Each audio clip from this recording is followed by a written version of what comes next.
Hello everyone, आप सभी लोगों का मोस्ट वेलकम है हमारे YouTube channel study with PR पर। तो आज की इस वीडियो में हम रिवीजन करने जा रहे हैं एसएससी फाउंडेशन बैच नायक 2.0 GK GS practice set number 1, जो कि नवीन सर के द्वारा कल ही कराया गया है। तो आज की इस वीडियो का पहला क्वेश्चन होगा शास्त्रीय नृत्य। शास्त्रीय नृत्य की कुल संख्या 8 है। ये संगीत नाटक अकादमी के द्वारा है और संस्कृति मंत्रालय के द्वारा 9 है। इसमें 9वां छऊ को माना जाता है, जो कि अर्थशास्त्रीय नृत्य है। ये कुल 3 प्रकार के होते हैं, जिसमें से पहला है मयूरभंज छऊ, जो कि उड़ीसा के अंदर किया जाता है। नेक्स्ट है सरायकेला, जो कि झारखंड के अंदर किया जाता है।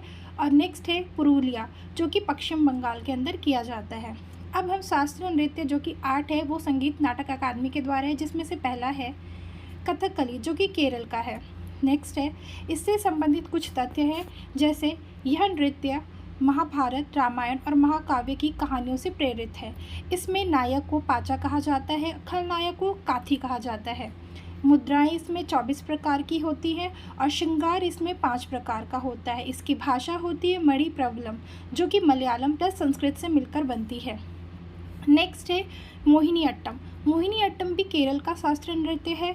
नेक्स्ट है कुचिपुड़ी। कुचिपुड़ी आंध्र प्रदेश का शास्त्रीय नृत्य है।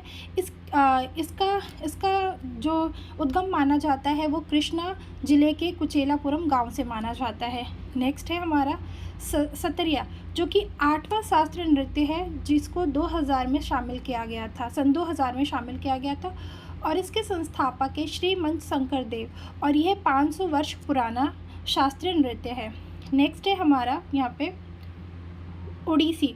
ओडिसी जो कि ओडिशा के अंदर शास्त्रीय नृत्य किया जाता है। मणिपुरी मणिपुर के अंदर किया जाता है। कथक, कथक को नॉर्थ इंडिया यानी यूपी के अंदर किया जाता है। भरतनाट्यम जो कि तमिलनाडु का शास्त्रीय नृत्य है और ये सबसे पुराना शास्त्रीय नृत्य है, 2000 वर्ष पुराना। और नेक्स्ट है हमारा एक पॉइंट है भाषा। मलयालम भाषा केरल के अंदर बोली जाती है, कोकबुरुक त्रिपुरा के अंदर बोली जाती है और कोंकणी गोवा के अंदर बोली जाती है। क्वेश्चन नंबर 2 होगा हमारा यूएन। यूएन का हेडक्वार्टर कहाँ है, यानी यूनाइटेड नेशन का हेडक्वार्टर कहाँ है। तो यहाँ पे इसका आंसर हो जाएगा ये न्यूयॉर्क के अंदर है। ये फर्स्ट जो यूएन है ये कब बना था, तो फर्स्ट वर्ल्ड वॉर हुआ था 1940 से लेकर के 18 तक। इसमें यूएन से पहले एलओएन था, यानी लीग ऑफ नेशंस। इसकी स्थापना 10 जनवरी 1920 को की गई थी। और सेकेंड वर्ल्ड वॉर में इसका नाम चेंज करके जो सेकेंड वर्ल्ड वॉर था वो 1939 से लेकर 45 तक हुए थे, और इसका नाम चेंज करके यूएनओ कर दिया गया था, यानी यूनाइटेड नेशन ऑर्गेनाइजेशन, जिसकी स्थापना 24 अक्टूबर 1945 को की गई थी। इसमें टोटल कंट्रीज़ थी जो स्टार्टिंग में वो 51 इसमें टोटल 51 कंट्रीज़ के सिग्नेचर्स थे, और जो 51 जो कंट्री थी वो पोलैंड थी। नेक्स्ट है एट प्रेजेंट, अभी के समय में टोटल 193 इसमें मेंबर्स हैं और 193 मेंबर है साउथ सूडान। और एट प्रेजेंट इसमें 193 मेंबर्स हैं और जो 193 मेंबर है सबसे लास्ट का वो साउथ सूडान है। यूएन के अंक 6 हैं, जिसमें से 5 का हेडक्वार्टर न्यूयॉर्क के अंदर है, और जो एक बचा हुआ है अंतर्राष्ट्रीय न्यायालय, उसका हेडक्वार्टर है द हेग नीदरलैंड में, और नीदरलैंड की जो राजधानी है वो है एम्स्टर्डम। इसकी भाषा यूएन यानी यूनाइटेड नेशन में 2 भाषाएं स्पेशली चलती है, इंग्लिश और फ्रेंच, और इसके अलावा चीनी, अरबी, रशियन और स्पेनिश भाषाओं का उपयोग किया जाता है। यूएन चार्टर इसमें टोटल 19 चार्टर और आर्टिकल 111 है। नेक्स्ट है हमारे यहाँ पे यूएन सुरक्षा परिषद में 15 सदस्य होते हैं, जिसमें से 10 अस्थायी होते हैं और 5 स्थायी होते हैं। जो स्थायी सदस्य हैं वो यूएसए है, ब्रिटेन है, चाइना है, फ्रांस है और रूस है। और अस्थायी सदस्य 2 वर्ष के लिए चुने जाते हैं। इंडिया 8 बार सदस्य रह चुका है, पहली बार 1950 में था, और जापान 12 बार सदस्य रह चुका है।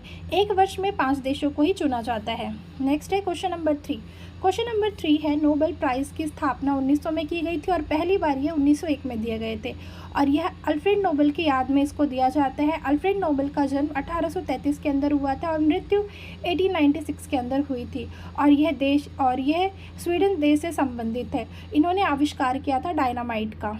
और जो हमारे नोबेल प्राइज़ है वो 6 क्षेत्रों में दिए जाते हैं। पहला है फिज़िक्स, फिर केमिस्ट्री, फिर मेडिसिन, लिटरेचर, पीस और इकोनॉमिक्स। इकोनॉमिक्स को 1968 में इंक्लूड किया गया था और इसमें जो अवार्ड्स थे वो 1969 से देना शुरू किया गया था। पीस का जो पीस यानी जो शांति का नोबेल पुरस्कार है वो स्टोटिंग संसद यानी नॉर्वे के अंदर दिया जाता है। और नोबेल प्राइज़ की घोषणा अक्टूबर में की जाती है और इसको दिया जाता है 10 दिसंबर को इसको दिया जाता है स्टॉकहोम में। और सबसे कम उम्र में जिसको नोबेल प्राइज़ मिला था वो थी मलाला यूसुफ़ज़ई। इनको 17 साल की उम्र में दिया गया था। इनकी बुक है वी आर डिस्प्लेस्ड। और सबसे अधिक उम्र में दिया गया था 97 ईयर्स की उम्र में गुड इनफ को, जिनकी मृत्यु हो चुकी है। नेक्स्ट है हमारा यहाँ पे क्वेश्चन नंबर 4।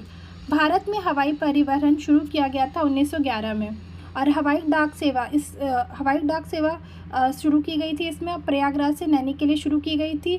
प्लेन था हार्बर वायुप्लेन था। मंत्रालय नागरिक उड्डयन मंत्रालय के अंदर यह आता है। वायुयान एक्ट आया था 1934 को। भारत का पहला एयरपोर्ट 1928 में जुहू, जो कि मुंबई का एयरपोर्ट है। सबसे बिजी एयरपोर्ट है इंदिरा गांधी इंटरनेशनल एयरपोर्ट, जो कि न्यू दिल्ली के अंदर है। और 2025 में इसे बिजी एयरपोर्ट का अवार्ड भी दिया गया है। और सबसे बड़ा जो एयरपोर्ट है वो राजीव गांधी एयरपोर्ट है, जो कि हैदराबाद में स्थित है।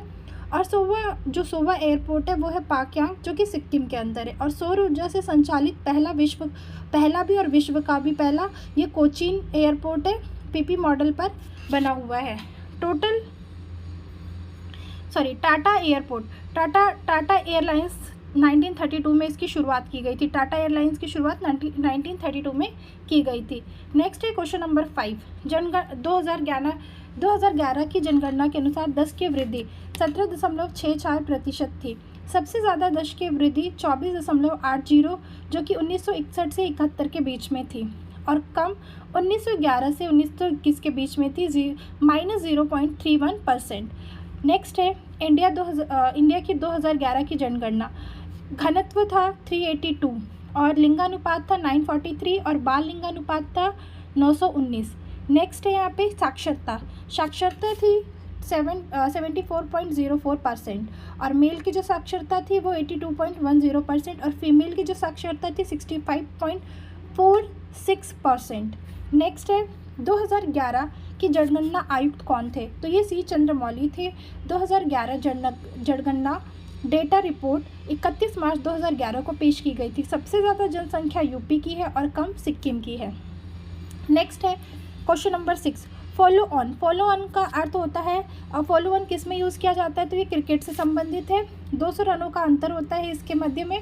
नेक्स्ट है टी20 में पावर प्ले 6 ओवर का होता है। एक बॉलर 4 ओवर ही मैक्सिमम फेंक सकता है। टेस्ट और वनडे 50 ओवर का होता है। एक बॉलर मैक्सिमम 10 ओवर बॉलिंग कर सकता है। नेक्स्ट है पहला ओडीआई कप्तान, तो ये थे अजीत वाडेकर। और डीएलएस का अर्थ होता है डकवर्थ लुइस सिस्टम। शुरू हुआ था 1997 जिम्बाब्वे इंग्लैंड में। टेस्ट में नहीं होता है ये। और डीआरएस का फुल फॉर्म होता है डिसीजन रिव्यू सिस्टम। पहली बार 2008 में इसका यूज़ किया गया था। इंडिया और श्रीलंका के मध्य है। पहला खिलाड़ी वीरेंद्र सहवाग था जो इससे आउट हुए थे। टेस्ट मैच 5 दिनों तक होता है और 90 ओवर का होता है। लंच टाइम इसमें 40 मिनट का होता है। टी ब्रेक 20 मिनट का होता है और इनिंग ब्रेक होता है 10 मिनट का। नेक्स्ट है यहाँ पे हमारा ओडीआई में इनिंग ब्रेक होता है 40 मिनट का और टी20 में होता है 10 मिनट का इनिंग ब्रेक।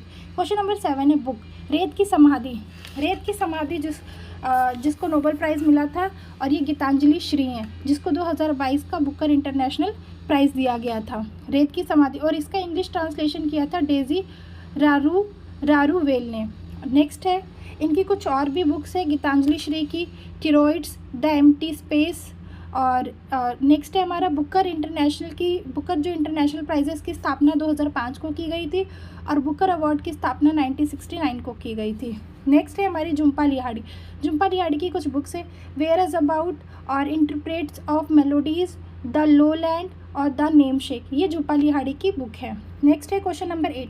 गवर्नर जनरल का पद पहली बार 1773 के रेगुलेटिंग एक्ट से बनाया गया था, जिसमें पहला जो गवर्नर जनरल था वो हेस्टिंग था। फिर है गवर्नर जो कि क्लाइव था। भारत का गवर्नर जनरल था बेंटिंग जो कि 1833 के एक्ट से बना था। भारत का वॉइसरॉय था कैनिंग, 1858 के एक्ट से बनाया गया था इसको। 1773 के रेगुलेटिंग एक्ट से कलकत्ता में सुप्रीम कोर्ट का निर्माण किया गया 1774 में। चीफ जस्टिस एलिजा इम्पे थे और इनके साथ 3 अदर जजेस भी थे, चैम्बर्स, लिमिस्टर और हाइड। और पेश किया गया था 18 मई 1773 को। फेडरिक नॉर्थ ने पेश किया था इसको। नेक्स्ट है पिट्स इंडिया एक्ट। पिट्स एक्ट कब आया था? पिट्स एक्ट कब आया था? तो ये 1784 में आया था। इसमें टोटल दो काउंसिलिंग थी, बोर्ड ऑफ काउंसिल और